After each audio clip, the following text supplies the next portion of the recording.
Mialohan'ny toriteny dia misy an'izao fitarihan-teny ataoko izao. Voalohany izany dia fampianarana no atao amin'ny tean'io ity fa tsy toriteny. Inona mahasamy hafa an'izany? Ny toriteny dia fanazavana foy ihany fa fampiarana ny betsaka. Anio zany amin'ny mahafampianarana azy dia fanazavana ny betsaka. Fa fampianarana misy, ny fampiarana azafady misy, fa somary arak'izany teneniko izany. Zay zany mahasamy hafa ny atao hoe fampianarana sy toriteny. Ka tsy mety zany raha mitoriteny nefa fampianarana ataonao, na fampianarana ataonao nefa toriteny le atao, fa aleo hiavaka tsara. Fampianarana ny anio. Faharoa, misy anontaniana. Asa raha azo apetraka aminareo ty hoe inona moa no tena nahafaty an'i Jesoa? Inona moa no tena fitoriana natao taminy ka nahafaty azy teo amin'ny hazo fijaliana? Ary iza no nitory? Dia misy ny mieritreritra hoe ny Romanina no nanjaka tamin'izany ka ny Romanina no nahafaty an'i Jesoa? Tsia, ny Jiosy niaraka taminy ihany. Dia inona ary ny tena nahafaty azy e? Inona ny tena nahafaty azy? Olona tsy nanota akory izy sy ny sisa. Ary zany rehetra zany no hitantsika amin'ity fampianarana ity, satria nofidin'ny nanao ny fiangonana FJK Manandrafitra ny perikopa amin'izao alady voalohany, iainantsika ny amin'ny lohahevitra hoe velona ny tompo izao, nofidin'ny Matthieu 9:20 ka dia ny 7:30 zany no 7:30 azafady no anakinantsika an'izao fampianarana izao. Hovakintsika io rehefa avy eo. Matthieu 9:30. Ny Matthieu 9:20 ka hatramin'ny 9:20 aloha dia miresaka ny amin'ny fijalian'i Jesoa sy ny fahafatesany ary ny fitsanganany tamin'ny maty. Ary ty 9:20 ka hatsika ny 7:30 ty dia miandoha amin'ny namadian'ny Jodasy ny tompo, ny sakafon'ny Paska sy ny fanondrenana ny fanasan'ny tompo, Jesoa tao a Getsemane ary ny nisamborana azy. Fa zao misy kosa, misy an'ilay 7:30 ka hatramin'ny 8:20 akatsika ny fampianarana dia mitantara ny amin'ny fitsaranan'i Jesoa tamin'ny andro alina tao an-tranon'ny Kaiafa, mpisorona be. Izy no filohan'ny tribonaly fitsarana Jiosy izay antsoina hoe Sinédriona tamin'izany fotoana izany. Dia ndao ary vakintsika, efa hitantsika eo miaraka mamakitsika ny 7:30 manao hoe nefa tsy niteny Jesoa dia hoy mpisorona be taminy, ampianianiko amin'Andriamanitra velona ianao, ilaza aminay raha ianao ny Kristy zanak'Andriamanitra. Hitantsika eo izany le Andriamanitra velona, ampianianiko amin'Andriamanitra velona ianao. Dia izay no nahatonga anay ry havana amin'ny fidy azy io. Fa azonareo jerena tsara koa ny Samuela 2:20 dia manomboka amin'ny 4:40 ka hatramin'ny 1:50 tsika izay ahitana salamo fiderana fa velona izany Andriamanitra izany. Ary ny Koritianina 2:7 ka hatramin'ny 9, ahoana ny iainantsika izany hoe Jesoa Kristy velona izany, izy tsika epistily velona koa, hoy le voalaza ao. Fa dia ity lay tenin'ny mpisorona be atao amin'ny Matthieu 9:30 ty ry havana no andrenana an'izao fampianarana izao. Dia alohan'ny hatongavantsika amin'io dia tsy maintsy resahana koa reto noho izany, dia mizara roa ihany zany lay fampianarana. Voalohany, fizarana voalohany, ireo tokony ho fantatra mialohan'ity tenin'ny Kaiafa mpisorona be zay hitantsika eto ity. Inona ny miandohan'izany? Eo amin'ny 7:50 dia voalaza fa ny mpikambana ao amin'ny Sinédriona rehetra, izany hoe ireo le ao anatin'ny fitsarana Jiosy tompo-pahefana, afaka manapaka ireo manam-pahefana rehetra tao no niara-niombona. Inona ny fiombonan'ny zareo? eo amin'ny andininy fahasivambidimapolo nitady teny ho entiny ampangalainga any Jesoa mba hamonoany azy satria tsy hita mihitsy izay hoe antony tokony hamonona ny tompo. Tamin'izany dia tsy afaka manao fanamelohana ho faty ny Sinedrina, tsia ny Romanina no nanjaka tamin'izany ka any amin'ny Romanina ny fahefana afaka manameloka ho faty zany, fa ny antony ara-pivavahana dia tsy nidiran'ny Romanina mihitsy. Noho izany dia reto Sinedrina reto zay tapahany dia tapaka, zay vahany dia voavaha, zay fatorany dia voafatotra zany. Noho izany dia tsy hitany mihitsy tamin'izany zay inona ary ny tena hamelohana any Jesoa na dia ireo nikaroka-hevitra ireo izy. Ny azontsika horesahana eto zany dia lasa melosahady ny filazan'ny Sinedrina ny amin'ny hoe amonoana ho faty any Jesoa na dia mbola tsy hitary zay tena antony. Ry havako, ny tsy izay rehetra hoe nataon'ny tompo koa dia fantatry reto tao amin'ny Sinedrina reto, fa izao ny olona rehetra dia nahita ny amin'ny nataony Jesoa ny asa-pamonjena zay nataony, satria nahoana nahiratra n'inona njamba, nandreny inona ny mona, sitrana n'inona miboka sy ireo nanaretina maro samihafa, ary zay fatorany devoly aza dia afaka ariavany. Tsy hita mihitsy raha zay nataon'ny tompo zay dia inona ny hanamelohana azy. Dia teo nipotra ilay roalahy vavolombelona mandainga hitantsika amin'ny andininy 20 sy ny 120, ary tonga ireo dia samy laza mihitsy nitratrevatreva ny laza hoe mahay mandrava ny tempolin'Andriamanitra izy ary manangana azy amin'ny atelony. Ireto vavolombelona mandainga reto ry havana dia nitatitra ny amin'izany hoe mpandrava ny tempolo zany raha jerena zay zany Jesoa. Kanefa Jesoa dia milaza fa raha jerentsika ny Jaona 2:9 sy ny 1:20 dia zao ny teniny: raha vao ity tempolo ity ary amin'ny atelona dia atsangako indray. Eny rehetra zay nanatrika teo izany. Dikan'izay dia izao ho faty Jesoa ary hitsangana indray izy amin'ny andro fahatelo. Zao mantsy ny jiosy rehetra ary anisan'izany ty loha ampisorona ty Kaiafa, ireo mpikambana amin'ny Sinedrina ireo dia sarotiny amin'izay atao amin'ny tempolo zany. Tena sarotiny izy eo, ko iza moa Jesoa ity? Zay raha jerentsika ny toyiny reto zany fa tsy hitantsony ao anatin'le perikopa mola izy, fa tsika nijanony eo amin'ny andininy 120. Fa tena sarotiny ny amin'ny tempolo izy, kizy Jesoa no andrava an'izany tempolo zany. Izao fitsarana azy izao koa ane ka ao amin'ny faritry ny tempolo ko ahoana no izy no anafahefana andrava an'izao tempolo zao.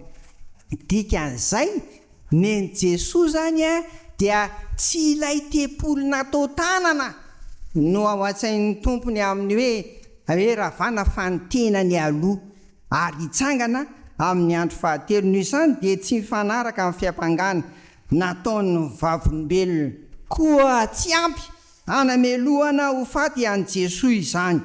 Ry havako, fampiarana tsotra zany amin'io dia zao: tandremy fa mbola misy ny vavolombelona mandainga, na ao anatin'ny fiangonana, na ao anatin'ny fiarahamonina, na ao anatin'ny fianakaviana, mbola misy ny vavolombelona mandainga. Tena sahy zao mihitsy manova ny resaka nambara taminy amin'izay tiany hitadiavana amin'ny mampetipety azy amin'ny fiainana. Tandremo ary fa amin'izao 5:24 zao dia mbola misy zafikely, zafin-dohaly Kaiafa ampisorona be sy ireo zay roalahy mpamadika ampandainga arak'izany mitandremitsika.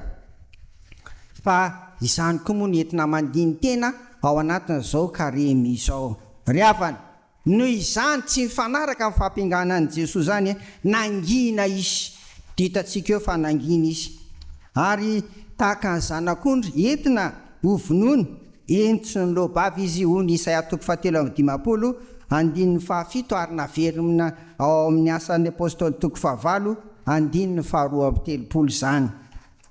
Rehefa tsy navo iny hoe inona daholo ny nataony arao amin'ny lopo mihitsy, rehefa tsy navo iny dia inona indray ny nataony zareo? Attaque personnelle. Ary zany ny tena fanaon'ny olona zany. Rehefa tsy mahavoany hoe tena tsisitsiny mihitsy amelezana ny olona anankiray dia eo amin'izay le attaque personnelle hitantsika eto ary. Io le izy hoe nanginy Jesosy tsy niteny izy dia hoy ary le mpisorona be, ampianianiko amin'Andriamanitra velona ianao, ilaza aminay raha ianao no Kristy. Io zany le hoe hiditra amin'ny fizarana faharoa amin'izay tsika ao anatin'le fampianarana izay le teo aloha amin'ity teny ity dia zao tsika zao tafiditra ao. Hoy aho, rehefa tsy hitan'ny olona ary Kaiafa sy ny namany izay amelezana an' Jesosy amin'izay nataony dia io mihitsy nay zany, iza moa ianao ity? Mba iza mihitsy ianao ity? Dia hitantsika eo zany le valiny hoe iza ianao, iza lizy eto? Ianao ninona izy? Kristy, zanak'Andriamanitra. Dia toy izy amin'le hoe ampiananiko amin'Andriamanitra velona dia azo atao koa zany hoe ianao ny Kristy zanak'Andriamanitra velona. Ary azatonony fa Matio azafady i Petera ao Matio ihany 5:40 dia niteny an'io le hoe ianao ny Kristy zanak'iza? Zanak'Andriamanitra velona ry havana. Zao ary miresaka tsika eto ny amin'ity Andriamanitra velona ity, nampiasainy reto manana ny lalàna tena mpivavaka, mahay ny baiboly reto ho amin'ny tombotsoana zany hoe Andriamanitra velona izany. Hoy aho, ny olona rehefa tiany haratsiana fotsiny ianao dia tadiavan'izay rehetrarehetra, ary rehefa tsy hitany dia izay teneniko hoe attaque personnelle zay ary no hiafarany ry havana. Dia le hitantsika eto zany hoe tena ampiananiny hoe tena minina mihitsy ianao, minina fa ianao ny zanak'Andriamanitra velona zany ary ianao ny tena Kristy. Ny Jiosy mantsy tamin'izany dia tsy nanaiky mihitsy ahoana an Jesosy iny ho Mesia aloha voalohany, dia ao anatin'izay koa ho zanak'Andriamanitra. Ka rehefa tena nilaza Jesosy hoe satria mivaliny, hitantsika eto amin'ny 9:40 hoe voalazanao dia ampy, manomboka izao dia ampy ny fanamelohana an Jesosy. Satria nahoana? Blasfémie zany. Aizako Jesosy izay hitany reto fa tao Betlehema ny nahaterahany dia sady hoe nitovy amin'Andriamanitra ary indrindrindra nipetraka amin'ny hery, le hery resahana io dia Andriamanitra, eo ankavanan'Andriamanitra. Ahoana izy nitovy amin'Andriamanitra? Zany ny atao hoe blasfémie, mitovy na miambo hitovy amin'Andriamanitra zany. Ampy ny anamelohana an Jesosy manomboka izao. Ry havana, tandremo fa misy ny olona rehefa tsy tiany fotsiny zao ianao dia tadiavy ny irika mihitsy. Misy aza ny sasany araky teniko anao le attaque personnelle to zany zao le identité an Jesosy mihitsy, fa ny sasany hatramin'ny apparence physique anao. Mbola hitan'ny sasany koa le fo kely dio sasany tsy ampy maître iny. Na koa indraindray misy hoe nisy raha matoa zay tamina fandarana ngeza be izy, dia hoe rehefa mandeha eny an-dalanao izy dia misy migoko manao hoe ma dia efa maninona dia ianao ny ohatry ny omby, jany olona izy dia ataony ilay omby ny fanapana. Zany ny ataon'ny olona, lasa mandeha any amin'ny attaque personnelle sisa ry havana. Tena faditsika izany aoka tsisy atao fiangonana zany, aoka tsisy ao amin'ny fiarahamonina sy any amin'ny fianakaviana zany, indrindra ny amin'ny toeram-piasana ry havana, ary mila hibebahana zany ao anatin'izao karimy zao ry havana, fa tsy azo atao zany. Ary zany no nitarika amin'ny famenoana an Jesosy ka hitako mampahirenareo. Fa io koa misy ny manao ihany, le manao andraikitra ihany koa vao enjika amin'ny tahaka zany ka mahirezo fa ny tompo ary sahany ny hafa natao an'izany kozehinao. maherezy fa Jesosy no momba anao zany. Ry havako, eo anatrehan'izany rehetra izany dia voaporofo ary hitantsika eto fa ireo le fahavalon'ny Jiosy eny, fahavalon'ny Jesosy any ka tsy izy akory fa ireo mpanaraka amin'ny fivavahana Jiosy ihany.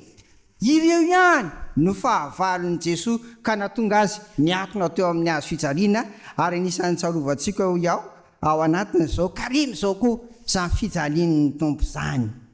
Hoy aho, ampy ary izao ny fanamelohana an'i Jesosy satria mihevitra ny tenany izy fa zanak'Andriamanitra, tena fanivaivany izany, tena fitenenan-dratsy ny amin'Andriamanitra izany, indrindra hoe ho avy koa izy dia mbola hipetraka eo ankavanan'le hery lehibe dia le Andriamanitra tsy azo ekena intsony izany. Manomboka izao ry havako, reto misy antony 5 izay le fampianarana hoy aho, reto misy antony 5 ahitantsika koa fa tsy ara-dalàna ity fitsarana an'i Jesosy ity. Antony voalohany dia izao, fitsarana an'i Jesosy dia nataony aliny alaka misy masina, hifony zoma masina. Ny fitsarana ry havana tsy azo atao amin'ny alina fa amin'ny andro. Ny an'i Jesosy dia natao amin'ny alina, tokony ny andro maraina zany, ny zoma maraina natomboka ny fitsarana, efa tsy ara-dalàna iny. Faharoa, tsy tokony hampianianina amin'Andriamanitra velona ny voapanga mba handetehana azy, tena tsy ara-dalàna koa zany teo amin'ny lalàna. Fa Jesosy noho ny fahakalana ireto mpisorona be mpikambana amin'ny sinodriny reto azy dia nasenianina mihitsy amin'izany. Ry havako, tandremo fa tsy azontsika atao koa ny maniry olona ampiasaina ny anaran'Andriamanitra, ampiasaina ny anaran'i Jesosy Kristy mba handetehana azy. Fahatelo, ny didim-pitsarana dia araka nambarako teo hoe efa voalaza mialoha mitady izay hamonoana azy, izay vao mandeha ny fitsarana, tsy ara-dalàna izany. Ary indrindra koa ny didim-pitsarana sy tokony eo dia mivoaka teo amin'ny Jiosy izany dia tokony mbo miandry kely. Mainka moa ty fa amin'ny alina, tokony mbola miandry atoandro koa raha amin'ny andro azafady tsy voatery atoandro fa miandry mba hoe amin'ny 7 zany koa. Efa tsy ara-dalàna. Fahatelo koa hitantsika eto. Fahefatra, tsy ao atokantranon'ny mpisorona be ny atao amin'ny fitsarana fa efa misy toerana fitsarana ao amin'ny tempolo eo zany, fa tao an-tranon'ny Kaiafa nataony satria maika ary zalahy andetika sy anameloka an Jesosy ary fadimy sady farany tsy nisy fepetrana eny raisiny ho an'ireo vavolombelona mandaingy. Nefa ao amin'ny Deutéronomie 19 andininy fenina amby 20 ka hatramin'ny faraka amby 20 dia zay fanamelohana nataon'ireo vavolombelona mandainga dia tokony averina amin'izany. Ary izay hitantsika amin'ny tantaran'ny Ester, jereo ilay anisan'ilay amana le ratsy lobe zay hoe andao antona zay manao an'izao sy manao farany izy ny antona azy satria izy nandainga zany. Hita amin'izao ary fa dia niterena fotsiny ry havana ny fitsarana sy ny fanamelohana an'i Jesosy na dia tsy ara-dalàna azy. Azakivy ny mpanompon'Andriamanitra ny olona zay tratrany tahaka izany any amin'ny fianakaviana, any amin'ny fiarahamonina, ary indrindra ho iaho hoe amin'ny fampiponina eto amin'ny fiangonana. Fa vitan'ny olona tamin'i Jesosy zany tamin'ny androny, kozehinao no tsy avitan'ny olona ny amin'izany. Tereko masaka to voaloham-pijaza fotsiny eo ny fitenitsika malagasy ny amin'izay tsika erana anamelohana ary indrindra tadiavana izay tsinitsiny rehetra amin'ny ataon'ireny olona ireny zany. Ratsy be ty oabolany ity na fomba fiteny ity, ratsy be izy ity, kanefa tia no mahafehy azy ry havana ifonako hoe ifonako indroa, ifonako intelo. Hoy ty fiteny ity, raha tiana ho vonoina ny alika dia lazaina faharomotra. Zany no miseho amin'izay rehetra te hanafika anao amin'ny maha-olona anao ray manontolo rehefa tsisy tsinony izay ataonao ry havana. Mahereza ity fanamelohana an'i Jesosy ity dia tsy mifanaraka mihitsy hatramin'ny farany. Raha ny tokony isy zany dia ny tsara zao hoe blasphemie no soratana ery amin'ny soratra ery. Hoe nanao blasphème satria ny voapanga atao amin'ny hazo fijaliana dia soratana eo ny antony nanamelohana azy. Zay zany le izy. Kaneny Jesosy tsy mifanaraka mihitsy ny hatramin'ny farany satria Pilato ao amin'ny Jaona 20 andininy 20 ka hatramin'ny 20 dia nanoratra tahaka izao hoe izao nanamelohana an' Jesosy avy any Nazareta mpanjaka any Jiosy. Reo lohan'ny fivavahana eo mbola ny tena zato hoe mpanjaka any Jiosy fa izy ny lazany tenany hoe mpanjaka fa hoy Pilato hoe zay voasoratra dia zay indray zany nanamelohana an' Jesosy hoe Jesosy avy any Nazareta mpanjaka any Jiosy nefa tsisy mpanjaka koa tamin'izany afa-tsy Kaisara. Zay any Roma zany ary raha eo amin'ny faritry Palestina gouverneur eo dia Pilato ry havana. Zany koa no natao tamin'ny tompo ary zany ny anton'izao fampianarana izao zany ry havako rehefa tsy mahita ny oirika ny olona anenjehana ny tompo sy ny fiangonana sy ny mpanaradia azy dia tsy mifanaraka hatramin'ny farany zany rehetrarehetra zany noho izany aza mana aza matahotra fandao iroso ohatrany amin'ny fanompoana ny tompo. Zao ary ny anatra everiko amaranana n'izao fampianarana izao natahotra tsy azo olona intsony reto mpanaraka ny fivavahana Jiosy reto satria be ny nanaraka an' Jesosy Kristy rehefa niseho tamin'ny fiainany ny asa-panavotana ny asa-pamonjena nataon'ny tompo. Natahotra no very mpanaraka izy ireo nanomboka tany nolonolony anenjehana an' Jesosy. Faharoa aza terena amin'ny fianianana amin'Andriamanitra velona ny tsy mana-tsia mba handeha tehana azy. Mahireo izao amin'ny tompo sy amin'ny hery faherezany. Amen.